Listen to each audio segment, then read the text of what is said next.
Welcome back. I have another confession from the dark corners of Skyrim. This one is about necromancy, but not the way you usually hear about it. This is about what really happens when a necromancer raises the dead, told from the perspective of someone who lived through it. You think death is the end, but what if a necromancer catches your soul before it escapes? What if you wake up trapped inside your own rotting corpse, forced to watch yourself murder everyone you love, unable to scream, unable to stop, unable to do anything but witness the horror? That is what happened to the person telling this story, and what they experienced in those 3 weeks is beyond nightmare. Worse still is what came after. And if you genuinely enjoy this kind of dark storytelling, consider subscribing and liking the channel, but only if it truly resonates with you. I need you to understand something before I tell you this story. Death was supposed to be the end. That is what we were all taught. The why? Priests of Arche promised us that when our time came, our souls would move on to whatever afterlife awaited us. They told us death was a doorway, not a prison. They lied. Or maybe they just did not know what necromancers could do to us. My name does not matter anymore. What matters is what happened to me, and what could happen to you if you are not careful. I was a farmer outside Rorikstead. Nothing special. I had a wife, 2 children, a small plot of land that gave us enough to survive. Simple life, good life. Then the bandits came. I remember the axe, the way it caught the sunlight for just a second before it split my skull. I remember the pain, sharp and bright, and then nothing. Darkness, complete and total darkness. I thought that was it. I thought I was done. I was wrong. The first thing I felt when I woke up was the wrongness of it all. My heart was silent in my chest. Not slow, not faint, silent, like a stone sitting in my ribs. My lungs were empty, but I did not gasp for air. I did not need air anymore. The cold came next, but it was not the cold of winter or night. It was the cold of death itself, seeping through every part of me, and I could feel it, even though I should not have been able to feel anything at all. I tried to move my hand. It would not obey me. I tried to turn my head. Nothing. Then I realized the truth. I could see, I could think, I could feel, but I could not control anything. My body did not belong to me anymore. There was a woman standing over me, a necromancer. I could see the glow of her hands, purple and sick-looking, like infected flesh.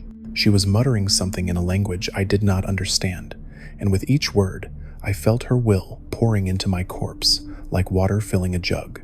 She was the hand now. I was just the glove. She made me stand. I watched my arms rise, jerking and stiff, like a puppet on strings. I wanted to scream. I tried to scream, but my mouth would not open unless she wanted it to, and when it did, all that came out was a low, rattling moan that did not sound human anymore. I need you to understand what this felt like. Imagine being buried alive, but worse. Imagine watching through your own eyes as someone else moves your fingers, walks with your legs, breathes with your lungs, even though you are dead, and those lungs do not work right anymore. You are trapped behind glass, pounding on it, and nobody can hear you. The necromancer marched me back toward my village. Every step was wrong. My joints did not bend the way they used to. My feet dragged in the dirt. I could feel the stiffness in my limbs, the way my muscles had started to lock up from rigor mortis. But she forced me forward anyway, and I had no choice but to watch. When we reached the edge of Rorikstead, people started to notice. At first, they thought I was just injured. Some of them called out my name. Then they got closer. Then they saw my face, the split skull, the blood-dried black down my neck, the empty look in my eyes. They screamed. My wife came running. She saw me and stopped. I will never forget the look on her face. Horror first, then recognition, then hope. Desperate, stupid hope. She thought I was still in here. She thought I had somehow survived. She started crying and reaching for me, and I tried so hard to warn her. I tried to make my mouth form words. I tried to make my eyes blink in some pattern she would understand, but the necromancer did not care what I wanted. She made me grab my wife by the throat. I felt her pulse beneath my fingers. It was strong and fast because she was scared, and I could feel it through my dead, gray skin. I tried to let go. I tried to pull back. I screamed inside my own head until I thought I would go insane, but my hands just kept squeezing. I watched her face change. The hope died first, then the confusion came, then the betrayal. She looked into my eyes, searching for me, and I was there. I was right there, but I could not reach her. All I could do was watch as her face turned red, then purple, then slack. Her pulse slowed under my fingers. It stuttered. It stopped. When she fell, the necromancer let me drop her.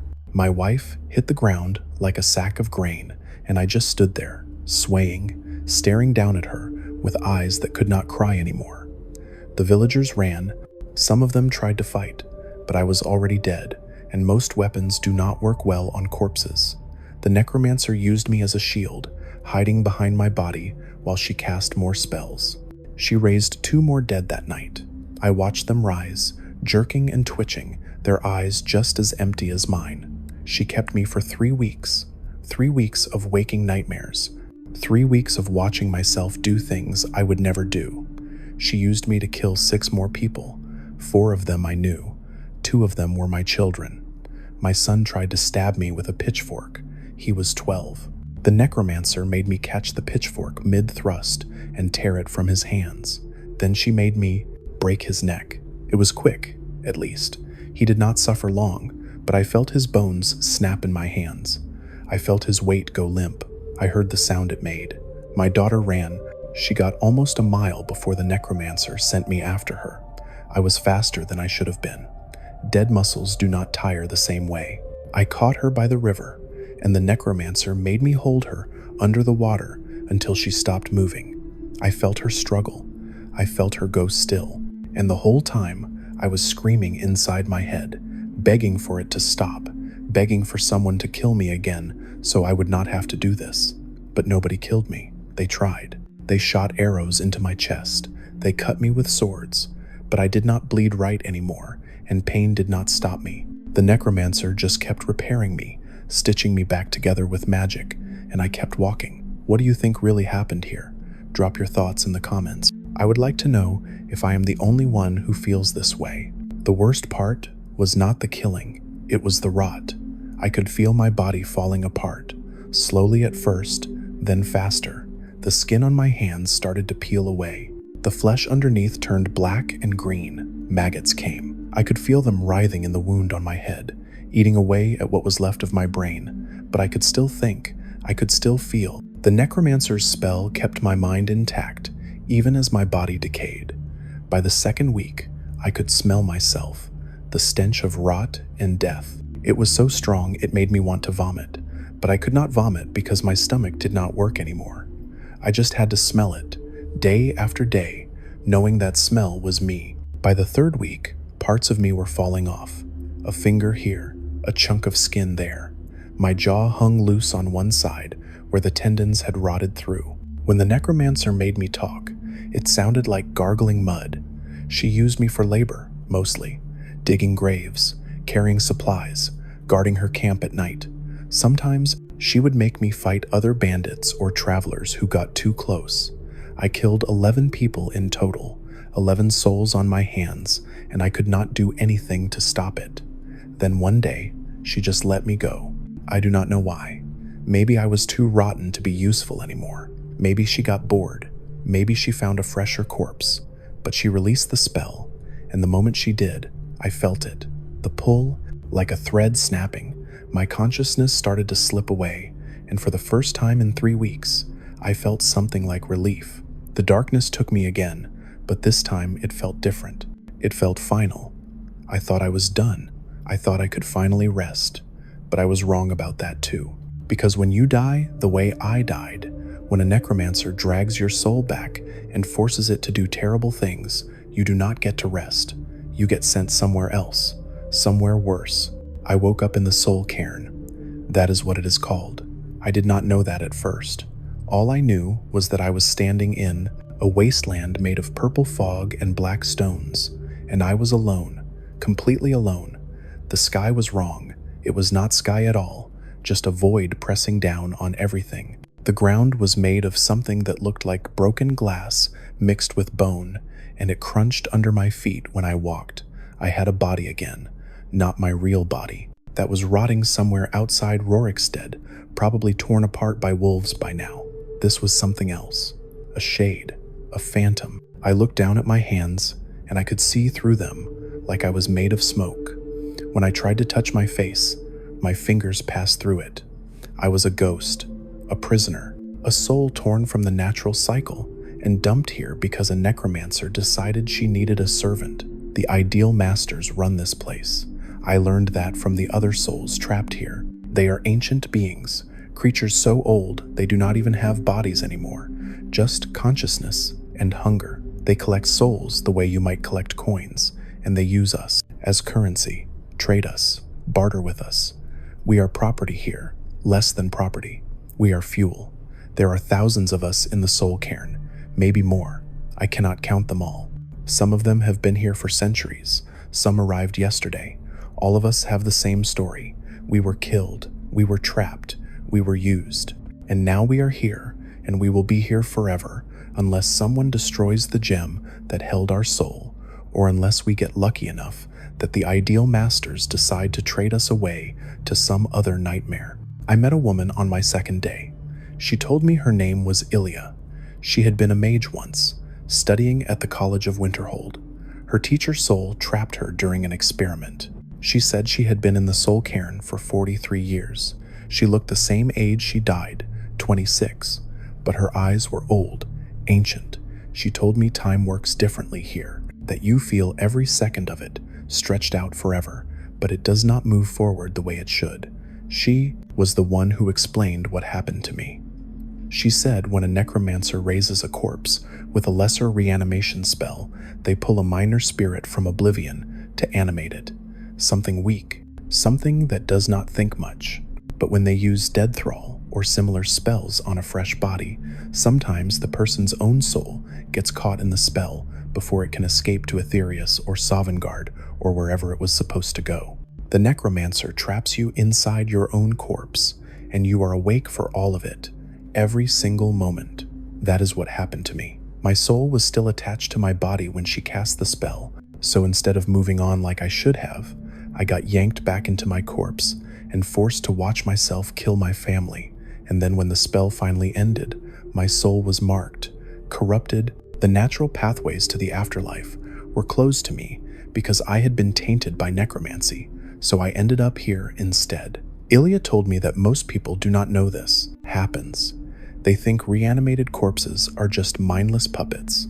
They think the soul is long gone by the time a necromancer raises the body. Sometimes that is true. Sometimes the necromancer waits long enough for the soul to fully detach, and then they just pull some random spirit from oblivion to do the work. Those corpses are truly mindless, but fresh corpses, bodies that died recently, those are dangerous because the soul might still be there, screaming, trapped behind dead eyes. She told me about a Nord named Hrogar who had been turned into a thrall by a necromancer in Morthal. The necromancer kept him for 6 months, using him to kill and rob travelers on the roads. Hrogar's soul was aware the whole time. When the necromancer finally got killed by some adventurer, Hrogar's body collapsed, and his soul came here. Ilya said she talked to him once.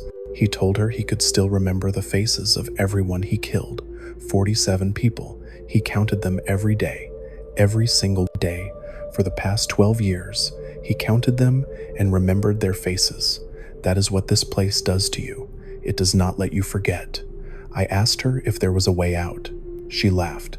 It was not a kind laugh.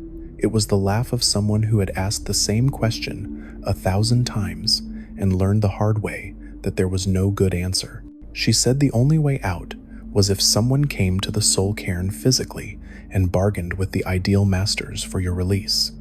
But who would do that?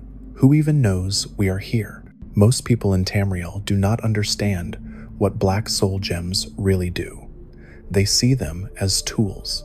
Powerful tools, sure, but just tools. They do not think about the person trapped inside.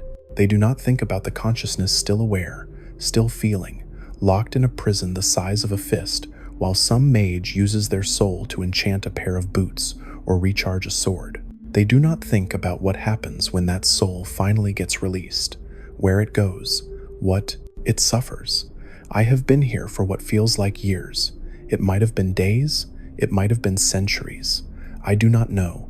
Time does not work right in this place. Sometimes I walk, and I end up back where I started. Sometimes I stand still, and the landscape shifts around me. The ideal masters whisper sometimes, their voices echoing across the wastes, but I cannot understand what they are saying. I do not want to understand. There are others here who went mad. I can hear them screaming in the distance, high-pitched wails that go on for hours, days, forever. Ilya told me some souls break after the first year, some last longer, but everyone breaks eventually. She said she had not broken yet, but I could see it in her eyes, the cracks forming, the slow collapse. She was holding on, but barely. If you have ever wondered what choice you would make in a situation like this, tell me in the comments. I will be reading them. The worst part is the memory. It never fades. I remember everything. I remember the feeling of my wife's pulse slowing under my fingers. I remember my son's neck snapping. I remember my daughter's bubbles rising through the water and then stopping. I remember the smell of my own rot. I remember all of it with perfect clarity, and I will remember it forever. That is the curse of this place. It preserves you exactly as you were at the moment of death, with all your memories, all your guilt, all your pain, and it never lets you forget. I tried to move on. I tried to tell myself it was not my fault. I tried to believe that I did everything I could to resist, but the thoughts do not stop. They circle like vultures.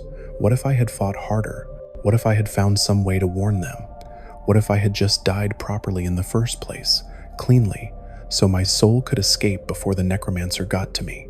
Ilya says I need to accept it. She says, guilt is a trap here, that the ideal masters feed on it, that the more we torture ourselves, the more powerful they become. But how do you accept something like this?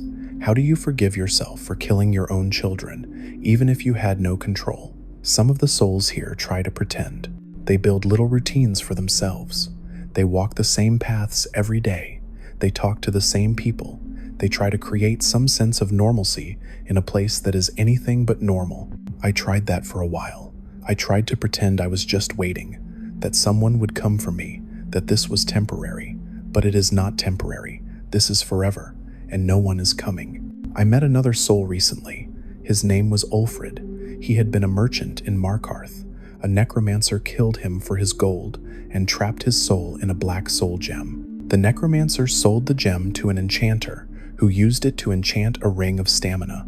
Ulfrid said he was aware the whole time he was in the gem. He said it was like being buried alive in the dark, but worse, because he could feel the enchantment pulling at him, draining him bit by bit. He said it felt like someone was peeling his skin off, one layer at a time, and it never stopped. When the ring finally broke and his soul was released, he ended up here. He had been in that gem for 3 years. 3 years of constant agony before finally being dumped in the Soul Cairn for eternity. Stories like his are common here. Everyone has a horror story. Everyone has a moment they wish they could forget, but never will. We share them sometimes, trading nightmares like currency, because what else is there to do? The ideal masters do not care about our suffering. They do not even notice it. We are just resources to them. Batteries, things to be used up and discarded, and the necromancers who sent us here, most of them do not know what they are doing. They think they are just casting a spell. They think the soul inside the gem is dormant, asleep, unaware. They are wrong. Every soul in a black soul gem is awake. Every soul is screaming, and when you use that soul to enchant your armor or recharge your weapon, you are condemning a conscious being to torment. You are ripping them apart, piece by piece, and then throwing what is left into the Soul Cairn to suffer forever. That is the truth that nobody wants to hear. That is the secret the College of Winterhold tries to hide. That is why black soul gems are illegal in most holds, even if people still use them anyway. Because if everyone knew what they really did, if everyone understood the cost, maybe they would think twice. But they do not know, and they will not know unless someone tells them. Asterisk, asterisk. If this story has kept you listening this far, and you want more of these dark confessions from Skyrim, hit that subscribe button. It tells me someone out there is still paying attention to warnings like these. Asterisk, asterisk. I want to tell you about the day I saw my necromancer again. I did not think it was possible. The living are not supposed to be able to enter the Soul Cairn unless they are undead or burned. They offer part of their own soul as payment, but she came. I saw her walking across the wastes with 2 other people, adventurers by the look of them, and I recognized her immediately. The same robes, the same cold eyes, the same hands that had forced me to murder my family. I tried to run to her. I thought maybe I could make her see what she had done. Maybe I could make her understand. Maybe she could tell someone on the outside what happens to the souls she traps. But when I got close, she looked right through me. I was nothing to her, just another ghost in a realm full of ghosts. She walked past me like I was not even there. I followed her for a while. I listened to her talk to her companions. She was looking for something, some kind of elder scroll or artifact. She needed to bargain with the ideal masters. And do you know what she offered them? Souls. She had a bag full of black soul gems, each one containing a person, a consciousness, someone who was probably still screaming. In the dark, she handed them over like they were coins. I watched the ideal masters accept her offering. I watched them crack open those gems and pull the souls out, adding them to this place, to this eternal prison. I saw the new arrivals stumble into existence, confused and terrified, looking around at the purple fog and broken landscape, trying to understand what had happened to them. And my necromancer just walked away. She got what she wanted and left. That was when I understood. She did not care. She had never cared. To her, we were always just tools, resources, things to be used and discarded. The fact that we were people once, that we had families and lives and dreams, none of that mattered.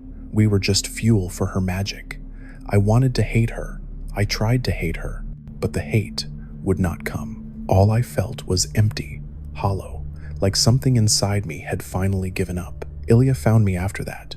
She said she had seen the same thing happen dozens of times. Necromancers, coming through, trading souls, moving on. She said I needed to let it go, that holding on to hope or anger or anything would just make it worse. She said the only way to survive the Soul Cairn was to stop feeling altogether, to become as empty as the landscape around us. I asked her if she had managed to do that, if she had stopped feeling. She looked at me for a long time before she answered. Then she said no. She said she tried every day, but she could not do it. Because the moment you stop feeling, the moment you let yourself become truly empty, that is when you stop being human. That is when the ideal masters win. So we keep feeling, we keep remembering, we keep suffering, because that is all we have left. I need you to understand something. This is not just my story. This is happening right now, all across Skyrim. There are necromancers in every hold, practicing their art, raising the dead, trapping souls. Some of them are bandits hiding in caves. Some of them are mages at the College of Winterhold, studying in secret. Some of them are ordinary people who found a spell book and decided to try it out without understanding the consequences. And every time someone gets raised as a thrall, there is a chance that their soul is still there, still aware, still trapped, watching themselves commit atrocities, feeling their body rot, screaming silently for help that will never come. The college teaches reanimation spells openly now. They say it is just conjuration. They say it is no different from summoning a flame atronach or a dramora, but they are wrong. When you summon a dramora, you are pulling a creature from oblivion that will return there when the spell ends. When you reanimate a corpse, you might be trapping a human soul in a prison of dead flesh, and when that spell ends, that soul does not return home. It comes here.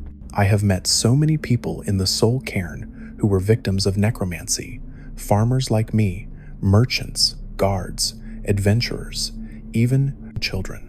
There was a little girl named Sophie. She was 8 years old when a necromancer killed her and used her body as a scout, small and fast and easy to control. She was aware the whole time, 3 days of being used as a puppet, before the necromancer got killed by a traveling warrior. 3 days was enough. Her soul was marked. She ended up here. She has been here for 16 years now. She still looks 8 years old. She will always look 8 years old. When I talk to her, she asks me when her mother is coming to get her. She does not understand that her mother is probably dead by now. She does not understand that no one is coming. I tell her soon. I tell her to keep waiting, because what else can I say? That is the real cost of necromancy, not the bodies, not the undead armies, not the violation of Arcae's laws. The real cost is the people, the souls, the consciousness trapped and tortured and discarded. We are the price that necromancers pay for their power, and most of them do not even know we exist. I want you to imagine something. Imagine you die tomorrow. Maybe it is an accident. Maybe it is violence. Maybe it is just bad luck. You die, and you expect to move on. You expect to find peace or paradise, or whatever you believe waits for you on the other side. But before your soul can leave, a necromancer finds your body. They cast a spell. And suddenly, you are awake again, but you cannot move, you cannot speak, you can only watch as your own hands commit murder. How long before you break? How long before the person you were is destroyed completely? How long before you become something else, something twisted and wrong and barely human? That is what happened to me. I am not the person I was. That person died when I killed my wife. What I am now is just a collection of memories and guilt and pain held together by the magic of this place. I exist because the ideal masters want me to exist. The moment they stop wanting that, I will cease, not die, not move on, just cease. And maybe that would be better, but it has not happened yet. So I am still here, still walking, still remembering, still carrying the weight of everything I did, even though I had no choice. Sometimes I wonder if my family made it to Sovngarde. I wonder if they are waiting for me there, or if they hate me too much to want to see me again. I wonder if they understand that it was not really me, that I fought as hard as I could, that I never stopped loving them, even when my dead hands were wrapped around their throats. I will never know, because I will never get to Sovngarde. I will never get to the far shores, or the sands behind the stars, or wherever good people go when they die. I am stuck here, forever, paying for crimes I did not choose to commit. And the worst part, the absolute worst part, is that I am one of the lucky ones. At least I only suffered for 3 weeks before the spell ended. At least my body was allowed to rot and fall apart. There are souls here who were kept as thralls for years, decades. There are souls who were trapped in black soul gems and used for enchanting, drained slowly over months or years, feeling every moment of it. There are souls who went through things I cannot even imagine. We all end up in the same place. The Soul Cairn, the dumping ground for everyone that necromancy destroys. I am telling you this story because someone needs to know. Someone needs to understand what necromancy really does. The college will not tell you. The Jarl will not tell you. The priests of Arcae try to warn people, but nobody listens to them. So I am telling you, this is the truth. This is what happens when you trap a soul. This is what happens when you raise the dead. If you ever meet a necromancer, if you ever find a spellbook teaching reanimation, if you ever hold a black soul gem in your hands, I want you to remember this story.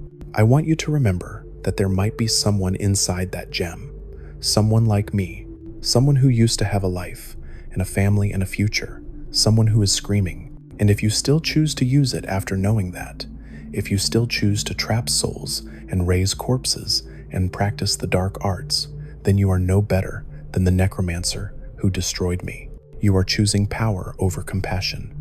You are choosing convenience over morality. You are choosing to damn innocent people to eternal suffering because it makes your sword hit a little harder or your armor protect a little better. That is the choice. That is always the choice. And most people make the wrong one because they do not know any better. Now you know. Now you cannot say you were not warned. I am still here in the Soul Cairn. I will always be here. And if you ever end up here too, if some necromancer traps your soul and sends you to this place, I will find you. I will tell you the same thing I am telling you now. You were not alone. You did not deserve this. And someone, somewhere, should have stopped it from happening. But they did not. And now here we are, forever.